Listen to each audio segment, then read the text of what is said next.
Hello.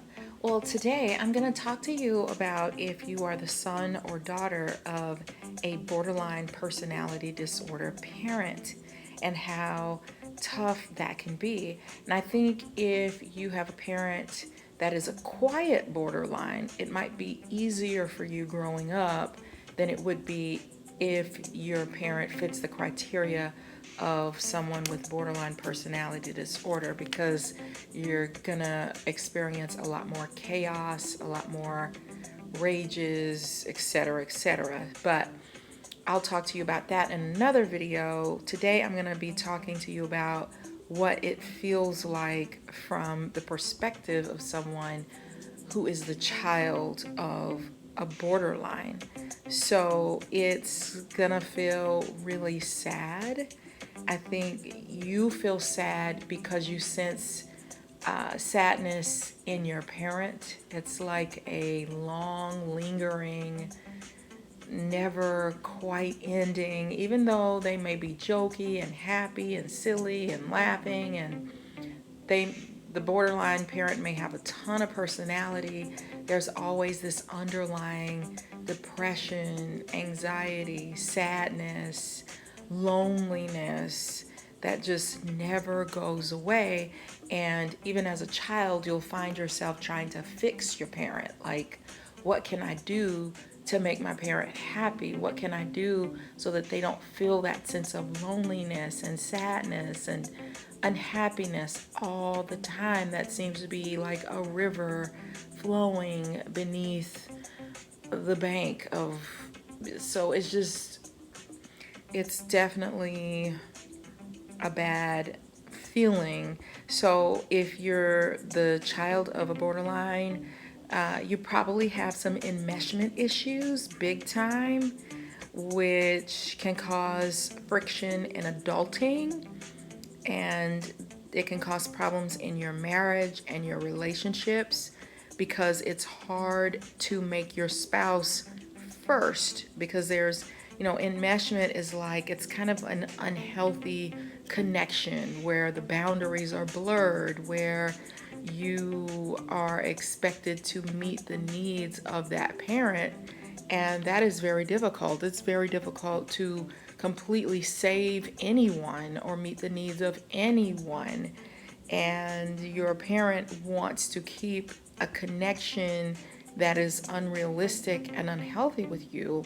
So when you get married and you have a spouse, you need to be able to put that person first in your life, because now they are creating a new household with you, and adulting is already difficult. So you have to be able to take care of your household and make sure that it's okay. Doesn't mean that you can't have some type of relationship with your family of origin, and that you can't do things, and that you can't talk to them every now and then, but for it to be an expectation that you still have to save me, you still owe me, you still have to be over here with me, you still have to take care of me, I need you to be my best friend, and I don't like that I have to share you with someone.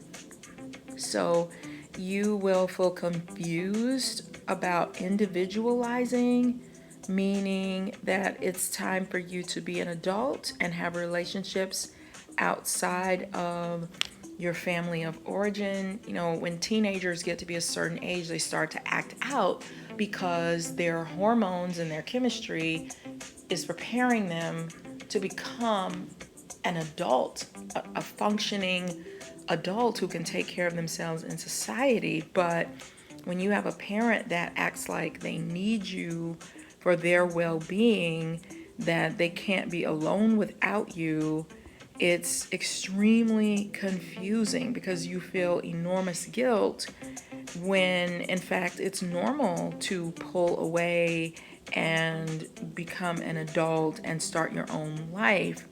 So it's like you're caught in the middle, like you can't move on with your life because your parent needs to keep you forever. Now, I think most parents go through empty nest syndrome. I understand that.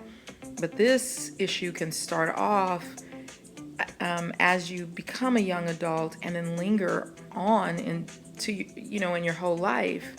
So borderlines often have a favorite person because that favorite person makes them feel safe, it makes them feel secure, it makes them feel attached because there was some brokenness in their bond with their caregiver.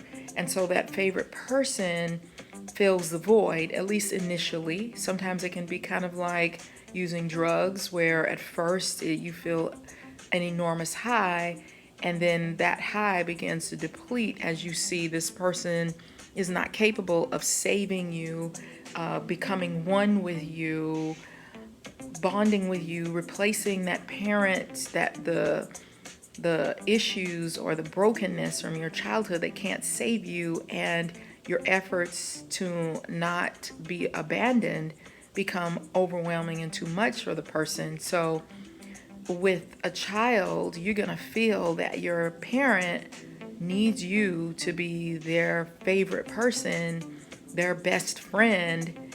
And it's just, there are some blurred lines that, you feel like, I don't want to have that type of conversation with you. I'd rather you have that conversation with your colleagues or your peers.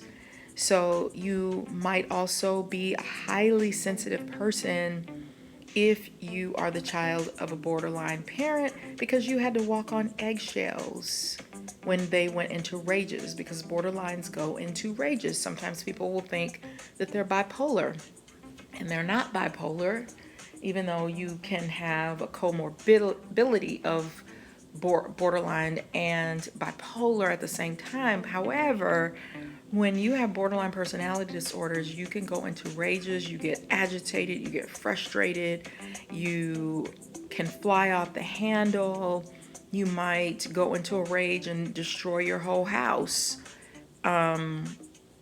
So they can have very, very hot tempers, be agitated very easily, be sensitive to abandonment issues, which is a huge trigger.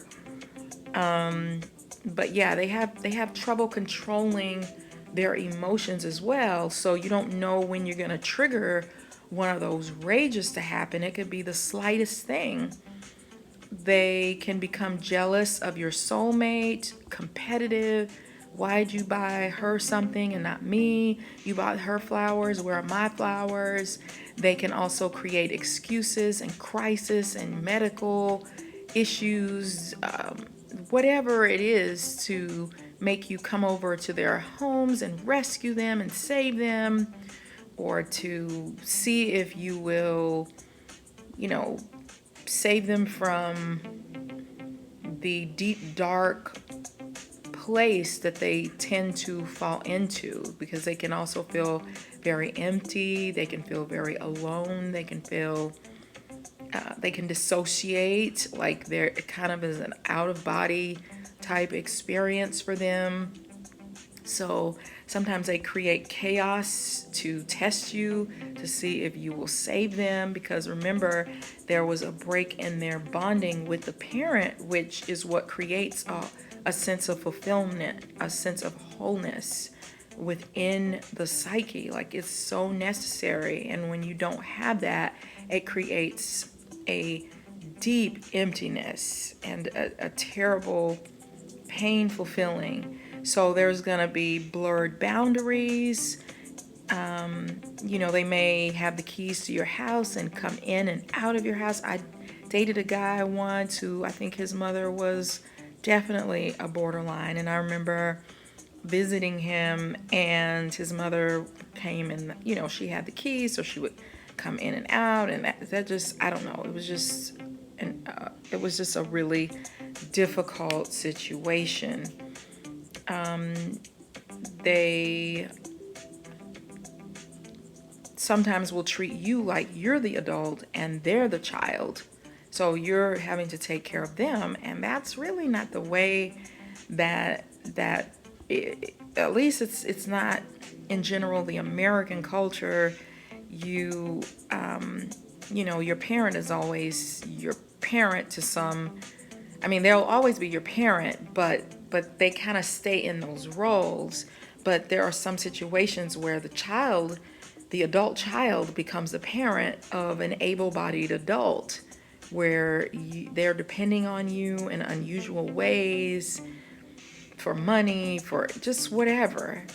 They start fights every time you leave them, so it's not going to make any sense. So you often feel super confused, like you can't make a sense of what just happened. But you have, with some borderline parents, if you try to get off the phone with them, that creates a problem because it triggers the abandonment issue. So they may hang up in your face, scream at you, tell you what an awful, terrible, horrible person you are. When you have get-togethers, they usually end badly because you have to leave and you have to go home, and they don't handle that very well. You're leaving too soon. Okay, well, I've been here for 6 hours. I don't care. You're leaving me. They're gonna go and try to find things to give you. They're gonna come up with excuses or things that you need to look at. I need to show you something. It's very difficult to leave them, and you could have had a really great time together, and you leave feeling like you are the worst person in the entire universe because they're usually gonna start a huge fight with you, and you're not gonna understand why. You could be trying to take a selfie with them or do something fun, and they may scream at you because you took more space than just something silly. And so really what it is they don't want you to leave. And that's an icky, icky feeling. It's very, very icky. If you are the child of a borderline, you probably freak out a little bit when people get too close to you, or you may not be quality time. Because with quality time, it's about connecting and being with people, and you get energy from that.